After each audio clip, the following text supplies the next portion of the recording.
جو درد دل رکھتے ہیں وہ یہ چاہتے ہیں، تو اس پہ آپ کیا کہتے ہیں کہ وہ ایئر ایمبولینس زیادہ ضروری ہے یا ہاسپٹلز اگر بن جائیں یا ان ہاسپٹلز کو اپ گریڈ کر دیا جائے تو زیادہ بہتر ہے؟ آپ کیا سمجھتے ہیں؟ جی ہاسپٹلز اپ گریڈ بھی ہو رہے ہیں، اوور آل جو ہے ہیلتھ پلان ڈیولپمنٹ کا جو بجٹ ہے اس کو 32% اس پہ اضافہ کیا گیا ہے.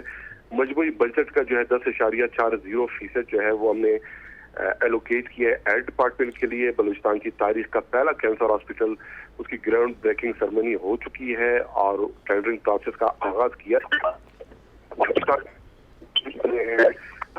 پہلا ڈینٹل کالج جو ہے وہ بھی ہم اسٹیبلش کر رہے ہیں، اور اسی طرح 8 DHQ اسپتالوں کو ہم ٹیچنگ کا درجہ بھی دے رہے ہیں. اور اس کے علاوہ جو ہے بلوچستان کے تمام ڈویژنز میں جو ہے لیبز، موبائل لیب وہ ہم نے پروکیور کیے ہوئے ہیں. 50 سے زائد ایمبولینس پچھلے سال ہم نے ہاسپٹلس کو فراہم کیے. بلوچستان کی تاریخ میں پہلی بار جو ہمارا نیشنل ہائی وے ہے وہاں پہ 8 میڈیکل ایمرجنسی رسپانس سینٹر ہم اسٹیبلش کر چکے ہیں فرسٹ فیز میں، اور دوسرے فیز میں 16 مزید ہم اسٹیبلش کر رہے ہیں. کڈنی سینٹر ہم بنا رہے ہیں. 116 ایسے BHUs جو کنسٹرکٹ تو ہو چکے تھے لیکن ان کے لیے حملہ اور ایلوکیشن نہیں کیے گئے تھے. 116 ملین اس کے لیے ریلیز کیے جا چکے ہیں. آپ کے 16 جو تحصیلیں ہیں وہاں پر کڈنی ڈائلسس مشینیں وہ ہم نے فراہم کی ہیں. 5 نئے ہاسپٹل جو ہے بنائے ہیں، کچھ ہم نے اس میں ریویمپ کیے ہیں. اور اسی طرح شیوانی صاحب بلوچستان کے دور سنیں آخری ایک نظر بھائی، بلوچستان کے دور دراز 4 ڈسٹرکٹس میں ہم نے ٹیلی میڈیسن فیسلٹی کا آغاز کیا ہے، اور اس سال جو ہے 400 ملین ہم ایلوکیٹ ہم نے کیا ہے.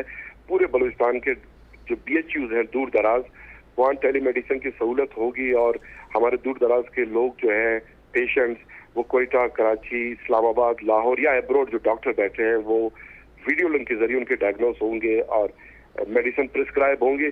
تو مجموعی طور پہ آپ جو ہمارے 3 میڈیکل کالجز ہیں بلوچستان کے اس کے لیے ہم نے ایلوکیشن کی ہے، اور صرف جو ہے 1266 نئی آسامیاں ہم نے اس سال رکھی ہیں. 468 نئی آسامیاں میڈیکل ایجوکیشن کے لیے الگ سے مختص کی ہیں. تو گزارش یہ ہے کہ ان سب کے ساتھ ساتھ 8 بلین روپیز کووڈ کی مد میں فیڈرل گورنمنٹ نے چونکہ کمٹمنٹ کیا ہے، تو اس سلسلے میں یہ بھی بڑا ضروری ہے کہ بلوچستان جغرافیکلی وہ آدھا پاکستان ہے، اور کوئی پیشنٹ اگر گوادر میں اس کو ایمرجنسی لاحق ہوتی ہے تو کوئٹہ تک اس کو پہنچانے میں بائی روڈ جو ہے کوئی 12-14 گھنٹے لگ سکتے ہیں. اسی طرح جوب سے یا لورالائی سے دور دراز ایریا سے. تو ہیومن لائفز کا یہ مسئلہ ہے، لوگوں کے لیے یہ ایک کنسیپٹ تھی، ابھی اس پہ مکمل عمل درآمد ہوا بھی نہیں. یہ کنسیپٹ تھا کہ بلوچستان کے پاس ایٹ لیسٹ ایک ایئر ایمبولینس اس لیے ہونی چاہیے کہ ایمرجنسی کسی پیشنٹ کو لاحق ہو سکتی. اس سے قبل بھی ایک نارمل روٹین میں آپ کے ساتھ شیئر کرتا چلوں کہ بلوچستان میں شیوانی صاحب ایمرجنسی آئی ہے ہمارے مظہر بھائی، آپ میڈیا کے حوالے سے میں ہمارے پچھلے سال ایک کوئٹہ میں بم دھماکے میں ہمارے میڈیا کے جو کچھ رپورٹرز ہیں، ایک رپورٹر بڑا وہ شدید زخمی ہوئے. تو جس جیٹ کا آپ ذکر کر رہے ہیں کہ جرمنی میں کھڑی ہے، جو میں نے کہا کہ کوئٹہ میں ہے CM صاحب کا جیٹ، اس میں جو ہے ہم نے اسے کراچی پہنچایا اس میڈیا پرسن کو. اور اس طرح کے ایمرجنسیز میں ہمیشہ جو CM صاحب کا جیٹ ہے وہ پورے بلوچستان کے بڑی اچھی بات ہے. شیوانی صاحب، اور اسی سلسلے میں شیوانی صاحب گزارش سنیے. پروکیور کی جائے. شیوانی صاحب، ایک تو بلوچستان گورنمنٹ جو ہے وہ بڑی خوش قسمت ہے کہ آپ جیسا ترجمان ان کو ملا ہوا ہے جو لیپا پوتی کر کے ساری چیزیں کور کر دی ہیں، اور آپ نے صحت کی سہولتوں سے لے کر تعلیم کی سہولتیں اور جیٹ کی جو خوبیاں ہیں وہ بھی بیان کر دیں، اور انسانی جانوں کی بھی اہمیت کا اندازہ کروایا. تو یہ جو لوگوں کی باتیں ہوتی ہیں یہ بھی آپ سنتے ہیں. آپ کے بارے میں، آپ کی حکومت کے بارے میں شکایت ہے کہ اپوزیشن کے لوگوں کی بات نہیں سنتے، ان کو ٹائم بھی نہیں دیتے، ان کی تجاویز، حالانکہ وہ بہتر تجاویز دینا چاہتے ہیں. پچھلے دنوں ہمارے پاس سابق وفاقی وزیر چنگیز جمالی تشریف لائے. انہوں نے کہا کہ میں نے وزیر اعلیٰ بلوچستان سے کوئی 2-4 مرتبہ ٹائم مانگا، انہوں نے ٹائم نہیں دیا، حالانکہ میں بلوچستان کے حوالے سے کچھ اچھی تجاویز دینا چاہتا تھا. تو آپ لوگوں سے ملتے بھی ہیں یا صرف ترجمانی بخوبی کرتے ہیں۔ ہلو جی لیاقت شہوانی صاحب سن لیا آپ نے سوال برلاس صاحب کا؟ جی مظہر بھائی دیکھیں، بلوچستان گورنمنٹ خصوصاً وزیر اعلیٰ بلوچستان جام کمال صاحب ٹویٹر پہ، فیس بک پہ، واٹس ایپ پہ سارے لوگ جو بھی پروپوزل ہیں ان کو بھجواتے ہیں، ان کے ساتھ رابطے میں رہتے ہیں۔ علی رضا بھائی نے خود کہا کہ انہوں نے جو پروپوزل تھے وہ بھجوائے تھے۔ اب سی ایم صاحب بجٹ میں بھی مصروف رہے ہیں، کووڈ میں بھی مصروف رہے ہیں۔ لیاقت بھائی ایک منٹ آپ ایک پاس دیجئے گا۔ بالکل میں نے کہا میں نے انہیں بھجوائے لیکن انہوں نے کوئی جواب نہیں دیا، اور جو ریفرنس آپ کو دیا ہے مظہر برلاس صاحب نے، ذرا ایک منٹ یہ آپ چنک سن لیجئے گا اور اس کے بعد پھر آپ جواب دیجئے گا کہ ان کے بارے میں مشہور ہے، ٹویٹر پہ مشہور ہے اور وہ وزیر اعلیٰ ٹویٹر کے نام سے مشہور ہو چکے ہیں، لیکن وہ لوگوں سے کیوں نہیں ملتے؟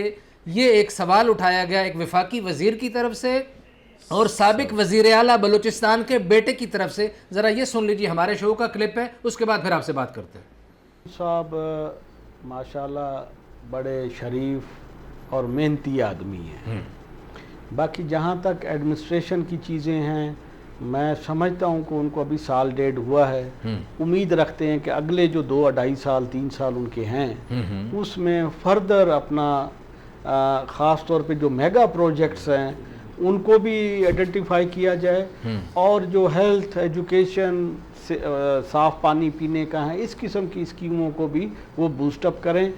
اور میں سمجھتا ہوں کہ اگر یہ نوجوان قیادت ہے، اگر اس چیز میں ہمت کرے تو یہ چیزیں ہو سکتی ہیں۔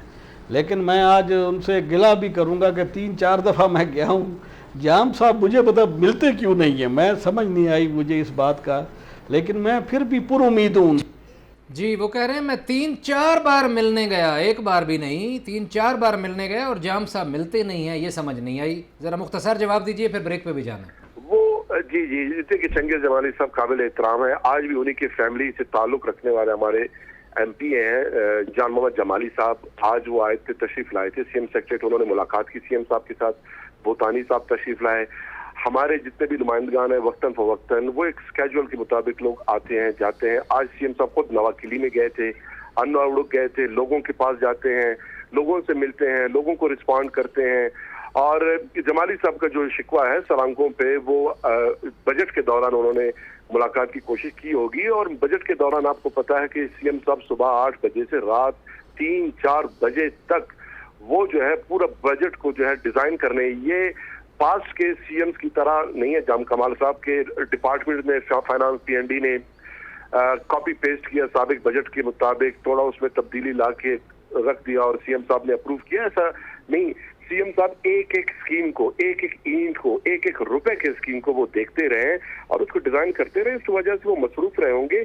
اور آج آپ کی میڈیا نے خود یہ سارا چلایا ہے ویژول، سی ایم صاحب پبلک میں بیٹھ کے انہوں نے پریس کانفرنس کی، میڈیا ٹاک کیا ہے، اور جتنے بھی اسکیمات ہیں اس کے حوالے سے انہوں نے خود جو ہے ڈیٹیل شیئر کیے ہیں۔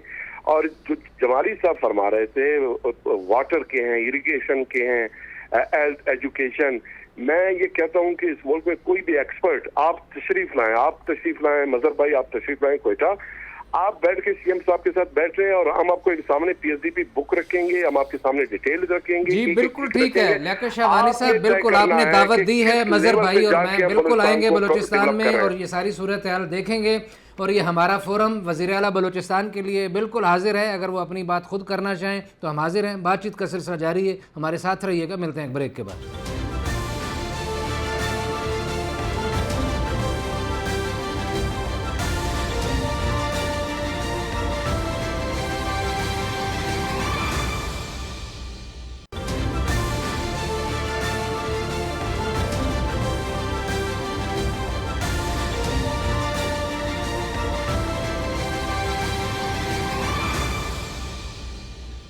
ویلکم بیک ناظرین، بریک پہ جانے سے پہلے بات ہو رہی تھی بلوچستان کی، لیکن یہاں پاکستان کا المیہ یہ رہا ہے کہ جس کو جتنا بھی اختیار ملا اس نے اس میں سے زیادہ ہی استعمال کرنے کی کوشش کی۔ ماضی میں بھی ایک اختیارات کا سرچشمہ تھے جناب سکندر بھوسن، اور وہ وزیر خوراک و زراعت تھے۔ ان کے زمانے میں پاکستان ایگریکلچر ریسرچ کونسل میں کیا ہوتا رہا اس کا جائزہ لیں گے۔ جناب مظہر برلاس صاحب، بہتی گنگوں میں یہاں تو کل ایک جی آئی ٹی کے رونے رو رہے تھے کہ کس طرح گھوسٹ ملازمین ہوتے رہے، اور یہ تو یہاں بھی اسلام آباد میں بھی ہم دیکھ رہے ہیں کہ اس طرح ہوتا رہا کہ جناب اختیارات کس طرح انجوائے کیے جاتے رہے ہیں. اچھا جی، وہ اپنے علاقے میں پتہ کیا مشہور ہے؟ ہاں جی حاجی سکندر حیات بوسن. جی جی جی جی جی جی ماشاء اللہ. وہ حاجی سکندر حیات بوسن صاحب جو ہیں، یہ ان کو بڑی راس ہے وزارت خوراک و زراعت. راس اس لیے ہے کہ یہ جنرل مشرف کے دور میں بھی خوراک و زراعت کے وزیر تھے. صحیح ہے. یہ پھر جنرل مشرف کے مخالف میاں نواز شریف کے دور میں بھی خوراک و زراعت کے وزیر تھے. کیا بات ہے. ٹھیک ہے. تو انہوں نے مختلف جو شعبے ہیں اس وزارت میں، اس میں کافی کارگزاریاں ہیں ان کی نظر آتی ہیں.